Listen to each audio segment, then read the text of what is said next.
नमस्कार. नेहमीची तीच ती डाळ आमटी खाऊन कंटाळा आला असेल तर एकदा अशा पद्धतीने गाठ्याची आमटी बनवून बघा. अतिशय चविष्ट ही आमटी तयार होते.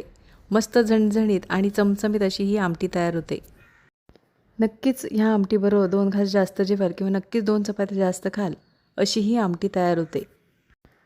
गाठ्याची म्हणजेच भावनगरीची आमटी बनवण्यासाठी इथे आपण कढईमध्ये थोडंसं तेल गरम करून घेणार आहोत. तेल छान गरम झाल्यानंतर 2 कांदे पातळ उभे चिरून घेतलेले आहेत. ते छान लालसर होईपर्यंत आपण इथे परतून घेणार आहोत. कांदा साधारण परतून झाल्यानंतर 1 दालचिनी, 2 ते 3 लवंग, 2 ते 3 काळे मिरीचे वापर केलेला आहे.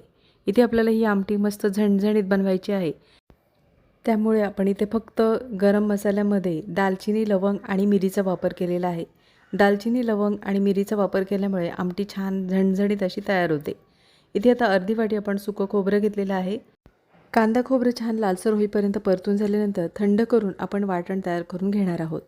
इथे आता पाहू शकता कांदा आणि खोबरं छान भाजून झालेलं आहे. मिक्सरच्या भांड्यात आपण 10 ते 12 लसूण पाकळ्या, 1 छोटा आल्याचा तुकडा, इथे आपण आता कांदा खोबरं भाजून घेतलेलं ते थंड करून झाल्यानंतर मिक्सरच्या भांड्यामध्ये काढून घेणार आहोत. वाटण अगदी बारीक वाटायचं आहे तर इथे आपण थोडंसं पाण्याचा वापर करणार आहोत. कांदा खोबऱ्याचं वाटण अगदी बारीक असं वाटून झालेलं आहे. इथे आपण आता फोडणी करून घेणार आहोत. एका पातेल्यामध्ये फोडणीपुरतं तेल गरम करून घेणार आहोत. तेल छान गरम झाल्यानंतर इथे आपण जे वाटण तयार करून घेतलेलं आहे ते वाटण अगदी तेल सुटेपर्यंत परतून घेणार आहोत. इथे तुम्हाला तेलाचं प्रमाण कमी हवं असेल तर तुम्ही कमी तेलाचा वापरसुद्धा करू शकता. इथे आपण आता तेलामध्ये 1-2 मिनिटभर आपण हे वाटण छान परतून घेणार आहोत. म्हणजे त्याचा जो कच्चेपणा असतो तो नाहीसा होतो. अगदीच जेवण बनवायला कंटाळा आला किंवा काहीच सुचत नसेल तर नक्की एकदा अशा पद्धतीने ही गाठ्याची आमटी बनवून बघा आणि कमेंटमध्ये मला नक्कीच सांगा. गॅसची फ्लेम स्लो ठेवूनच आपल्याला इथे कांदा खोबऱ्याचं वाटण छान परतून घ्यायचं आहे. कांदा खोबऱ्याचं वाटण परतून झाल्यानंतर 1.5 चमचा आपण इथे गरम मसाल्याचा वापर केलेला आहे आणि 2 चमचे आपण इथे घरगुती लाल तिखटाचा वापर करणार आहोत. गरम मसाला हा तुम्ही कोणताही वापरू शकता. घरगुती लाल तिखट इथे आपण 2 चमचे वापरलेले आहे. आपल्याला ही आमटी थोडी झणझणीत बनवायची आहे. लाल तिखट हे तुम्ही तुमच्या आवडीनुसार वापरू शकता. इथे आता पावडर मसाले व्यवस्थित असे परतून झाले. साधारण तेल सुटल्यानंतर इथे आपण आता बारीक चिरलेल्या कोथिंबीरीचा वापर करणार आहोत. बारीक चिरलेली कोथिंबीर, इथे आता मसाले परतून झालेले आहेत. मसाले परतून झाल्यानंतर ज्या मिक्सरच्या भांड्यामध्ये आपण कांदा खोबऱ्याचं वाटण बारीक करून घेतलेलं त्याच मिक्सरच्या भांड्यात आपण थोडंसं पाण्याचा वापर करून मिक्सरचं भांडं आपण स्वच्छ धुवून घेणार आहोत. इथे आपल्याला आमटी बनवायची आहे. इथे मी थोडंसं पाण्याचं प्रमाण जास्त ठेवणार आहे. तुम्हाला ही आमटी कितपत पातळ किंवा घट्ट हवी आहे त्याप्रमाणे पाण्याचा अंदाज ठेवायचा आहे. साधारण ही आमटी पातळ छान लागते. तुम्हाला ही आमटी कितपत पातळ किंवा घट्ट हवी आहे त्याप्रमाणे तुम्ही पाण्याचा अंदाज ठेवायचा आहे. इथे आपण आता चवीनुसार मिठाचा वापर करणार आहोत. चवीनुसार मीठ.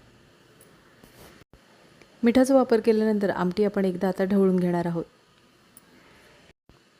आमटी ढवळून झालेली आहे. गॅसची फ्लेम थोडी मोठी करायची आहे आणि आमटीला एक मोठी उकळ येऊ द्यायची आहे. आमटीला मोठी उकळ आल्यानंतर गॅसची फ्लेम एकदम स्लो ठेवायची आहे आणि स्लो गॅसवर आपण 4 ते 5 मिनिटासाठी स्लो गॅसवर ही आमटी छान उकळून घेणार आहोत. गॅसची फ्लेम स्लो ठेवून आमटी छान उकळल्यामुळे आमटीला छान तर्री येते आणि चवीला छान लागते. एकदा अशा पद्धतीने ही आमटी नक्की बनवून बघा. तर आपण इथे आता 4 ते 5 मिनिटासाठी गॅसची फ्लेम एकदम स्लो ठेवायची आहे आणि स्लो गॅसवर आमटी छान उकळून घेणार आहोत. तर इथे पाहू शकता 4 ते 5 मिनिटं झालेली आहेत. आमटीला छान तर्री सुटलेली आहे. तर इथे आपली ही आमटी छान तयार करून झालेली आहे. इथे आपण आता काय करायचं आहे, ह्या आमटीमध्ये आपण गाठे न सोडता तर गरम आमटीमध्ये गाठे म्हणजे भावनगरी न सोडता आपण एखाद्या डिशमध्ये गाठे किंवा भावनगरी घेणार आहोत आणि त्याच्यावर हा रस्सा ओतणार आहोत. गाठे जर तुम्ही आमटीमध्ये सोडले तर मग विरघळतात आणि आमटी एकदमच घट्ट होते आणि गाठे आणि आमटी एकदम अशी मिक्स होते.